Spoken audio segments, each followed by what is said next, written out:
अच्छा, हम वो ह्यूमन आर्किटेक्चर पढ़ रहे थे हम। फिर हम थे मेमोरी में, कि मेमोरी होती है, उसमें डाटा भी स्टोर होता है, हमारी इंस्ट्रक्शंस भी पड़ी होती हैं जिसको पढ़ के कंप्यूटर ने डाटा पे अमल करना होता है। तो ये होती है मेमोरी, जैसा कि हमारे कंप्यूटर में आजकल होती है हमारी रैम। इसके अलावा एक्सटर्नल मास स्टोरेज, जैसा कि हमारे कंप्यूटर में हार्ड डिस्क होती है, हम उसमें वो डाटा सेव करते हैं जो हमने रैंडमली असेस नहीं करना होता, जिसकी हमें इतनी फ्रीक्वेंटली ज़रूरत नहीं होती और उसको हम देर तक स्टोर करना चाहते हैं।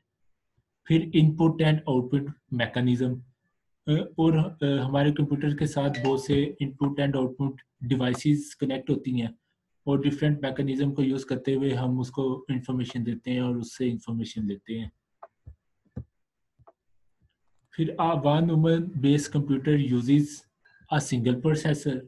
जो वन वुमन का आर्किटेक्चर था ना, उसमें सिर्फ एक ही सीपीयू था। Uses one memory for both instruction and data. वो उसको शेयर्ड मेमोरी कंप्यूटर भी कहते हैं, क्योंकि उसमें इंस्ट्रक्शन और डाटा एक ही जगह स्टोर पड़े होते थे, जहाँ से सीपीयू जाता था, उठाता था, उस पर अमल करता था। Execute program following the fetch decode execution cycle. आपने प्रोसेस एग्जीक्यूशन साइकिल भी पढ़ा होगा ओएस में। उसके 3 स्टेजेस होती हैं मोटी मोटी। नंबर 1 फैच, जिसमें सीपीयू इंस्ट्रक्शन को फैच करता है प्रोग्राम काउंटर से। प्रोग्राम काउंटर वो रजिस्टर होता है जिसमें नेक्स्ट इंस्ट्रक्शन जो से एग्जीक्यूट होनी होती है उसका एड्रेस पड़ा होता है। फैच करने के बाद जो सीपीयू होता है वो उस इंस्ट्रक्शंस को डिकोड करता है। डिकोड मीनिंग उसने करना क्या है, वो उसको क्या बता रही है। डिकोड करने के बाद जस्ट वो उसको एग्जीक्यूट कर देता है। इसको कहते हैं फैच डिकोड एग्जीक्यूशन साइकिल। तो इस साइकिल के जरिए तमाम प्रोसेस रन होते हैं इसके आर्किटेक्चर के मुताबिक।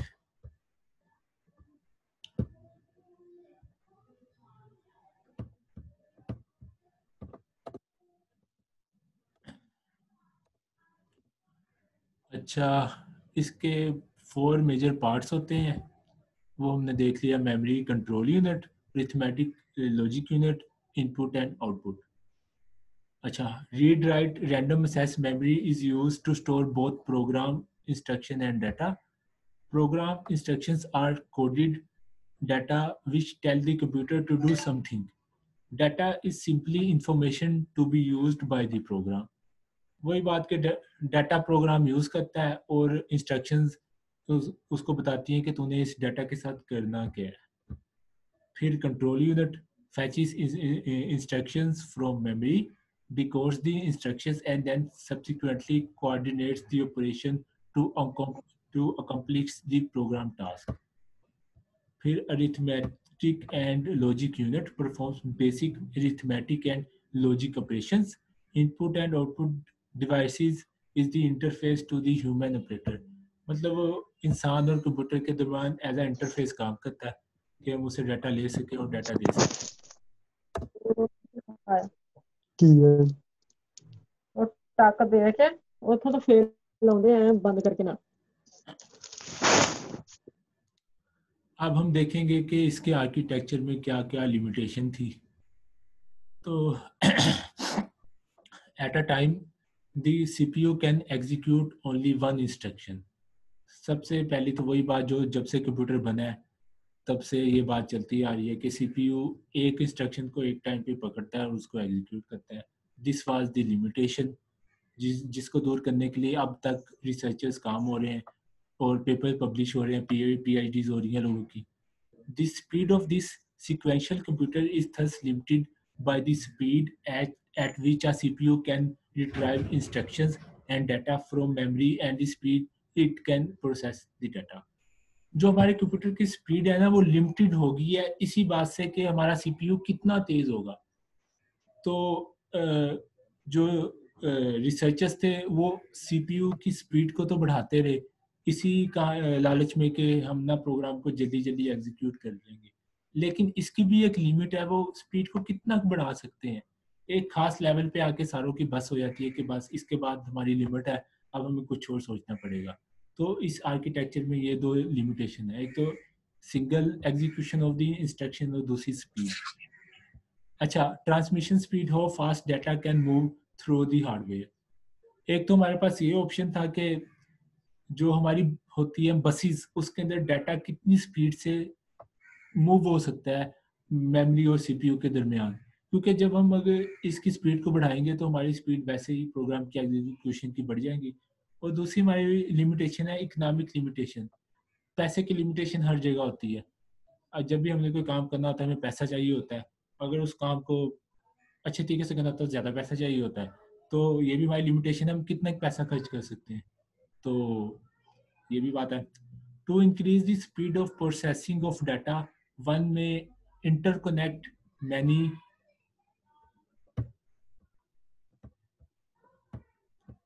to increase the speed of processing of data, one may interconnect many subsequent computers to work together.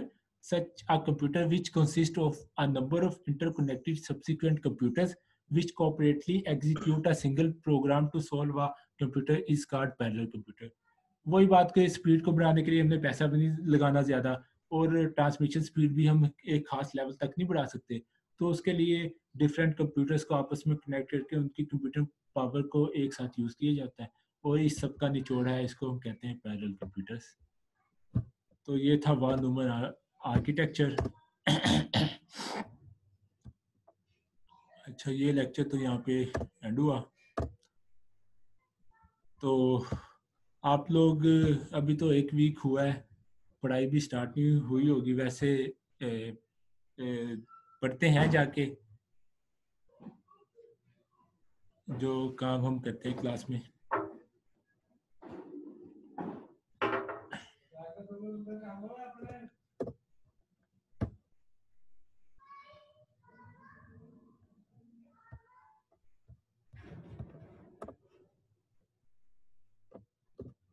अगर किसी ने कुछ पूछना हो तो वो पूछ सकता है।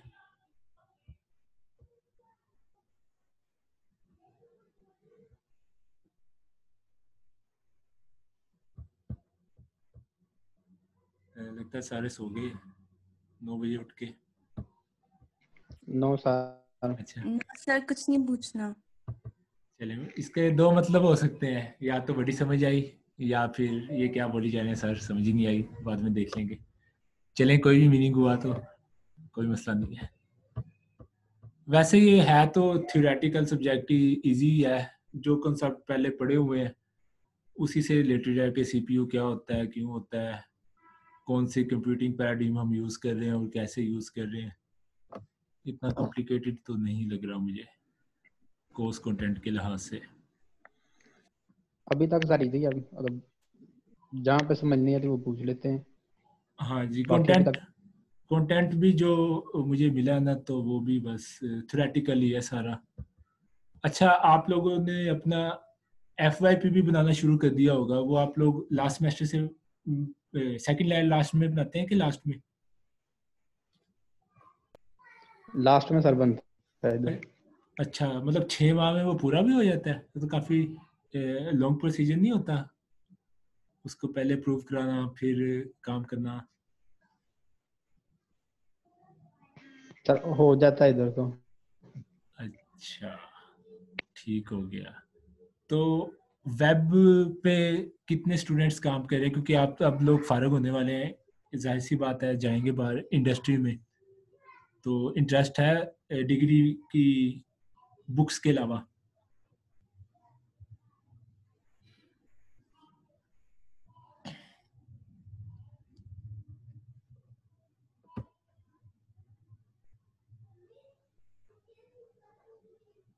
जी सर, वेब कर रहे हैं हम। ठीक हो गया, क्योंकि ज़्यादातर FYP उसको यूज़ करते हैं डिफरेंट आइडियाज़ को इम्प्लीमेंट करके बनाए जाते हैं, या तो फिर कुछ लोग एंड्रॉयड या मोबाइल ऐप डेवलपमेंट की तरफ जाते हैं और अपने आइडियाज़ करते हैं प्रपोज। ठीक हो गया। अच्छा, वैसे हमारे जो यूनिवर्सिटी सिस्टम है उसमें इस चीज़ की बहुत ज़्यादा कमी है कि मैं अभी एक सॉफ्टवेयर उसमें काम भी कर रहा हूँ as a full stack web developer. मुझे सब कुछ ज़ीरो से सीखना पड़ा। ड्यूरिंग MS या BS जो चीज़ें पढ़ ली वो इम्प्लीमेंट ही नहीं होती। वो पेपर पास करने तक तो चलती हैं, लेकिन जब हम जाते हैं तो हमसे ये पूछते हैं कि आपके पास स्किल क्या है। तो फिर हम जाते हैं यूट्यूब पे शुरू से। यूट्यूब सबसे बड़ी यूनिवर्सिटी समझ लें, फिर हर चीज़ें वहाँ से करनी पड़ती हैं। पता नहीं ये करिकुलम में ऐसी चीज़ें डालते क्यों नहीं है, जो हमारी ये HEC है या यूनिवर्सिटी की मैनेजमेंट है। स्टार्ट मतलब जीरो से ही करना पड़ता है, क्योंकि इधर तो सारा टाइम इधर ही लग जाता है बुकिश नॉलेज हासिल करने में। जी सर। सर इस सेमेस्टर में हमारा एक सब्जेक्ट है मोबाइल एप्लीकेशन डेवलपमेंट। अच्छा, वो तो बड़ी अच्छी बात है फिर। तो उसमें कौन से फ्रेमवर्क्स आप लोगों को पढ़ा रहे हैं? सर अभी तो स्टार्ट अभी सर किया है, एंड्रॉइड पहला पढ़ाएंगे। लेक्चर हुआ था। अच्छा, मेरा वैसे आप लोगों को मशवरा है, आप वो भी पढ़े हो साथ साथ ना। आप लोगों ने वो देखा तो उसका नाम सुना है, फ्लटर का? जी sir. Yes sir. Sir Flutter developer फिर ये ठीक हो गया, जबरदस्त। मुझे भी इसका बहुत ज्यादा क्रेज आजकल हुआ है, तो मैं भी इसको देख रहा हूँ। क्योंकि रिएक्ट जो है ना नेटिव, वो कुछ ज्यादा मुश्किल सी है। फ्लटर बड़ी ना, गूगल ने बड़ी अच्छी बनाई है, सारी चीजें उसमें बड़ी स्ट्रीमलाइन किस्म की है। जी सर। सही हो गया इसका मतलब। जी सर। सर यूजेबिलिटी सबसे ज्यादा है सर। हाँ, और आप उसको सीख कहाँ से रहे हैं, यूट्यूब से के कुछ और रिसोर्स यूज कर रहे हैं? सर यूडेमी का कोर्स है वहाँ से।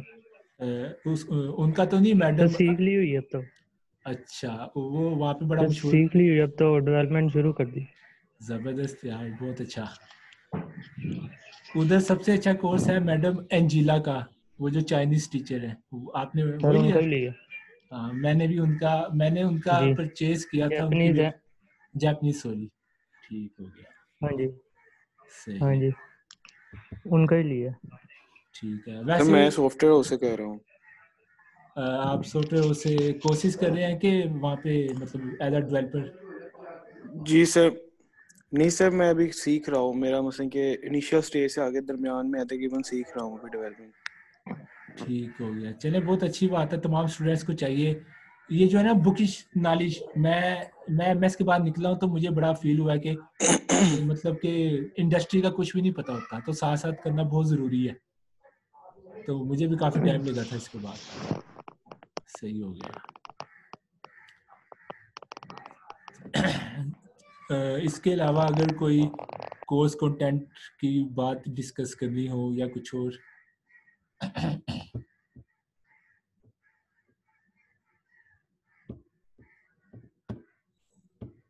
सर कुछ और करना था डिस्कस। क्या मतलब बोला? इससे मेरा क्वेश्चन था कि मैं फास्ट के बारे में मैंने पूछा था, आपने फास्ट से पढ़े हैं या आप वहाँ पढ़ा रहे थे? नहीं, मैं तो अभी ग्रेजुएशन, मेरी एमएस कंप्लीट हुई है 3 माह पहले, तो मैं वहाँ पे पढ़ रहा था। पढ़ाने के लिए भी पहले मैंने इधर ही अप्लाई किया सबसे पहले। This is my first experience, तो इसमें मैं सीखूंगा भी आप लोगों से। तो जी, बैचलर्स भी उधर से ही आपका? नहीं, बैचलर्स मेरा कॉमसेट से है। बेसिकली मेरा ताल्लुक चिन्नौर से ही था, तो मैंने कहा कि घर के पास ही अच्छी यूनिवर्सिटी हो तो फिर घर रह के बंदा ज़्यादा आसान रहता है। बिल्कुल सर, बिल्कुल। अंडर द हुड तमाम यूनिवर्सिटियाँ एक जैसी ही हैं। स्टूडेंट ने खुद पढ़ना होता है, टीचर बस आते हैं, नॉलेज आपकी तरफ फेंकते हैं। फेंकने वाली बात ही होती है, आपने जैसे उसको कैच करना है और अपने आप को तैयार करना है दोनों चीज़ों के लिए, एक तो पेपर्स के लिए, दूसरा इंडस्ट्री के लिए। मुझे बजाते खुद यूनिवर्सिटीज़ का ये सिस्टम इतना पसंद नहीं आया, क्योंकि इंडस्ट्री और एकेडमिक कोलैबोरेशन लाजमी होना चाहिए, ज़्यादा होना चाहिए। और जो इंडस्ट्री एक्सपर्ट हैं उनको हायर करना चाहिए ज़्यादा से ज़्यादा, ताकि वो सब्जेक्ट पढ़ा सकें जो काम भी आते हैं in real world.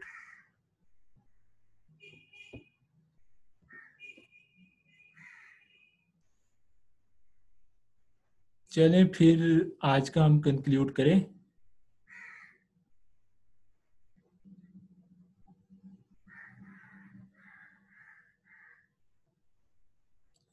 Anybody there? Yes sir. Yes sir. जी सर। जी चलें फिर आज का कंक्लूड करते हैं, फिर कल इंशाल्लाह ताला अगर मौका मिला तो 2 बजे का टाइम है, 2 बजे के ही है ना? जी यस सर। सर। ठीक हो गया। और अभी इस टाइम दोनों सेक्शंस मौजूद होंगे, इवनिंग एंड मॉर्निंग। ठीक यस सर। Yes sir. ठीक हो गया। चलिए ठीक है फिर, ख्याल रखिएगा अपना आप सब लोग। अल्लाह हाफिज।